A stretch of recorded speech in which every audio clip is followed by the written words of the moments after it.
안녕하세요. 우선윤 부동산입니다. 지금 한참 임대사업자들이 주임사들이 문제가 되고 있는 임차인 보증료 문제를 한번 기사가 있어서 같이 보겠습니다.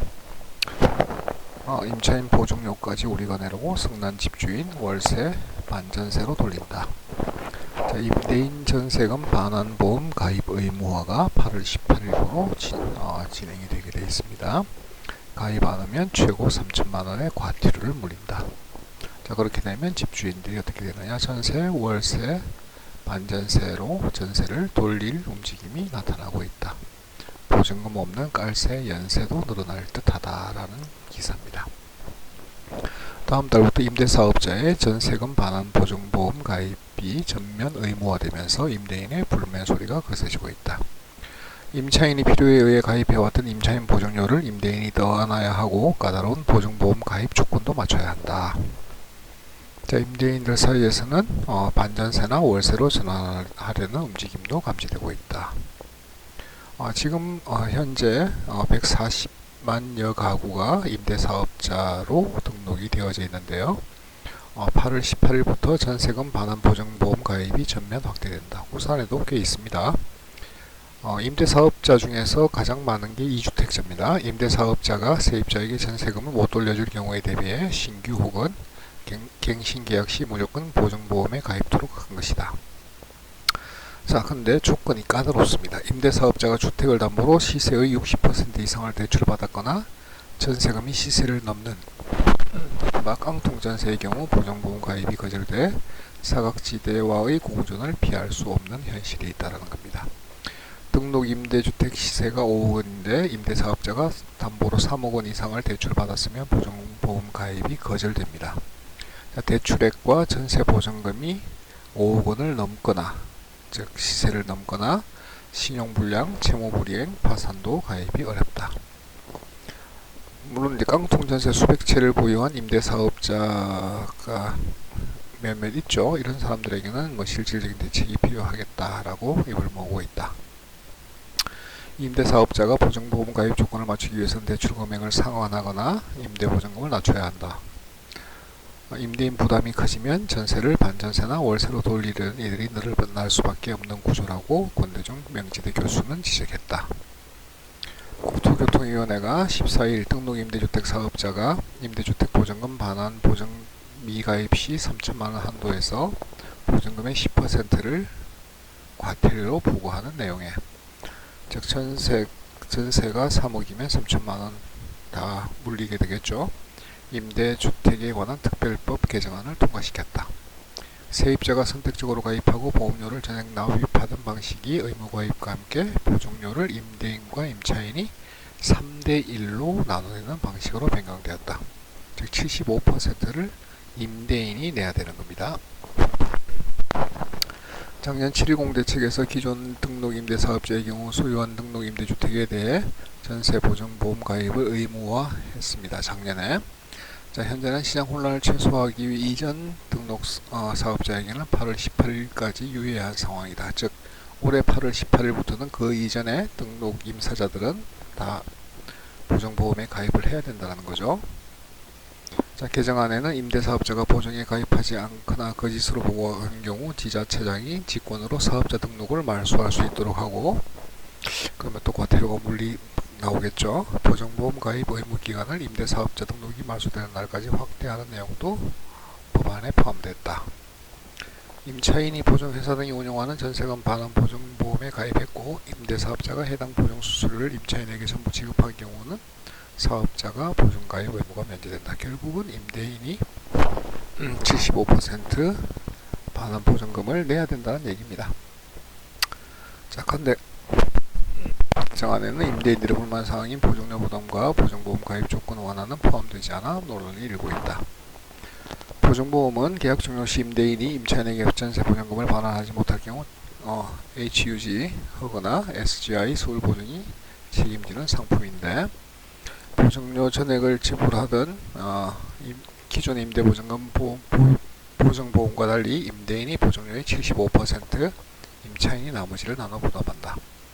보증료율은 아파트는 0.115에서 0.128, 그 외 주택은 0.139에서 0.154입니다. 그 외 주택이 더 세죠. 왜냐하면 가격이 잘 형성되지 않기 때문일 겁니다. 문제는 임대인의 보증보험 가입이 거절되는 사례가 적지 않다.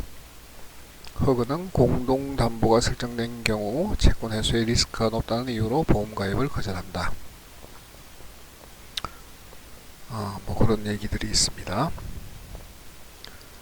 자, 성창엽 대한주택임대인협회 회장은 주택도시기금 상품을 운영하는 은행에서 공동담보를 호수별로 분리해 줄 수 없다고 한다. 아니면 대출금을 모두 갚는 방법뿐이다. 그러니까 쉽게 얘기하면 원룸 같은 것을 가지고 임대사업자를 하시는 분들이 굉장히 머리 아픈 일이 생긴 겁니다. 주택도시기금에서 나온 건축자금은 국가에서 민간임대를 활성화하기 위해 냈던 정책이었는데 기간별로 정책이 상충하면서 애꿎은 임대사업자만 피해를 보고 있다. 그래서 어떻게 할 수 있느냐? 차라리 전세를 월세나 반전세로 돌린다 라는 얘기입니다. 서울의 한 대학가에서 다세대 빌라로 임대사업을 하는 김모 씨는 이번 세입자가 나가면 다음 계약부터는 보증금 없이 월세를 미리 받는 깔세로 집을 내놓기로 했다. 소액의 보증금 때문에 번거롭게 보증보험에 가입하니 시세보다 좀 낮게 내놓더라도 보증금을 없애는 게 낫다는 판단 때문이다. 그렇겠죠. 보증금 500, 1000 받아가지고 보증보험에 가입하느니 그냥 연세를 받는 게 오히려 더 깔끔할 수가 있겠습니다. 깔세는 임차 계약 기간에 대한 월세를 한꺼번에 선지급하는 계약 형태다. 주로 상가나 오피스텔에서 단기 임대를 줄 때 사용하는데 연세는 1년치 임대료를 지급하는 방식이다. 연세는 지금 우리나라에서 어디서 많이 일어나고 있냐면 주한 미군들 임대할 때 연세를 많이 합니다. 자, 그래서 보증금이 없는 계약이라면 가입 의무가 없으니까요. 자, 성동구에 빌라를 소유한 이모 씨는 전세를 놓고 있는 가구들의 모두 보증보험을 들게 되면 매달 100만원 이상 내야 된다. 그러면 연 1200만원 이상이 들어간다는 얘기겠죠. 이럴 바에는 가능하면 월세나 반전세로 돌려 보험료 부담을 줄이는 게 낫다. 그렇죠. 이런 분들은 임대료로 생활을 하시는 분들도 계실 거니까요. 집주인이 계약일을 앞당기는 건 부지기수고 전세의 월세화가 가속화됐기 때문이다. 자, 원래도 각종 세금 부담으로 반전세나 월세로 돌릴 유인이 많았는데 여기에 보증료 부담까지 가중되면 예컨대 주택가격이 동일하게 3억 3천만원인 두 빌라의 경우 전세 보증금만으로 2억 9천만원을 받을 때와 보증금 2억에 월세 35만원을 받을 때를 비교하면 반전세로 놓을 때 보험료가 싸다. 당연하겠죠. 자, 보증금 2억 9천만원을 받을 때 보험료는 18만 6,760원이다. 이를 임대인 임차인이 3대1로 나눠내기 때문에 14만원 4만 6,760원을 내게 된다. 그러니까 임대인은 14만원, 이에 비해 반전세로 돌리면 보험료가 4,060원에 불과해 임대인이 3,000원, 임차인이 1,000원가량만 내면 된다. 집주인으로서는 14만원을 내는 것과 3,000원을 내는 것에서 큰 차이가 발생한다. 그렇겠죠. 자, 임대사업자가 다주택자인 경우는 임대주택 수가 늘면 보험료 부담은 수백만원으로 커지게 된다. 대출금과 보증금을 더한 금액이 집값보다 많다면 가입도 안되죠. 목돈을 구해 대출금을 갚거나 보증금을 돌려줘야 됩니다. 정부가 집값 급등의 화살을 다주택 임대사업자에게 돌렸지만 다주택 임대사업자는 집값 급등에 하등 영향을 준 게 사실은 없죠. 임대차 시장, 전월세 시장을 안정화시키는 역할을 해왔습니다. 무주택자 피해는 무주택자에게 전가되고 있다. 최근 몇 년간 전세값이 급등하면서 임대사업자 전세만큼 임대료가 저렴한 곳도 없는데 정부가 이마저 줄여버렸다. 자, 윤지의 부동산 114 연구원은 보증보험은 임차인과 임대인 모두에게 필요한 부분인데 한쪽으로 부담이 쏠렸다. 즉 임대인이 75%를 부담하게 됐다라는 것도 문제다라는 얘기고요.